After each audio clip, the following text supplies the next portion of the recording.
Bonjour à tous. Après 3 mois de procès à Besançon, Frédéric Péchier va connaître son sort. Aujourd'hui, le verdict est attendu ce jeudi matin.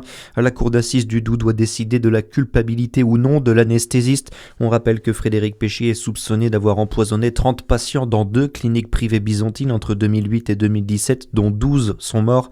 Mais depuis le début du procès, l'anesthésiste de 53 ans nie les faits qui lui sont reprochés. S'il est reconnu coupable, il encourt la réclusion criminelle à perpétuité. 76% des bovins pour lesquels la vaccination a été programmée ont été vaccinés en Côte d'Or, annonce ce matin des services de la préfecture dans les colonnes du bien public. Il s'agit essentiellement des bovins d'élevage situés dans la zone réglementée 4 qui s'étend sur 129 communes côte-d'oriennes, mais aussi sur une partie du Jura et de la Saône-et-Loire. 60% d'entre eux sont vaccinés depuis plus de 28 jours, le délai prescrit pour être protégé selon la préfecture. En Saône-et-Loire, le conseil départemental a adopté son budget pour 2026 hier soir, un budget de 728 millions d'euros, donc légèrement en baisse par rapport à l'an passé. Le budget avait été alors adopté tardivement au mois de mars. Cette année, il est qualifié de peu ambitieux par l'opposition qui évoque un budget de gestion. Une plaque commémorative en hommage à Maurice et Josette Audin dévoilée hier à Besançon.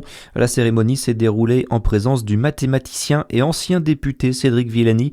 Il nous parle de l'importance de ce geste pour la mémoire du mathématicien disparu sous la torture durant la guerre d'Algérie. Maurice Audin, c'est un nom qui compte, souvent associé à sa femme Josette qui a lutté pendant plus de 60 ans pour la reconnaissance officielle de ce qui était arrivé à son défunt mari. C'est un symbole, un modèle très très fort d'engagement politique déterminé jusqu'au bout pour ses idées et pour la liberté. C'est un grand Français, c'est un grand Algérien. C'est aussi Maurice Audin, l'un de ces rares moments, l'un de ces rares cas où on a pu voir l'ensemble de la nation progresser sur ce sujet ô combien douloureux qui s'appelle la guerre d'Algérie, dans lequel il y a encore tant de secrets qui n'ont pas été dits. Des propos recueillis par Charlie Chevasson. L'actualité en France, la mobilisation des agriculteurs ne faiblit toujours pas.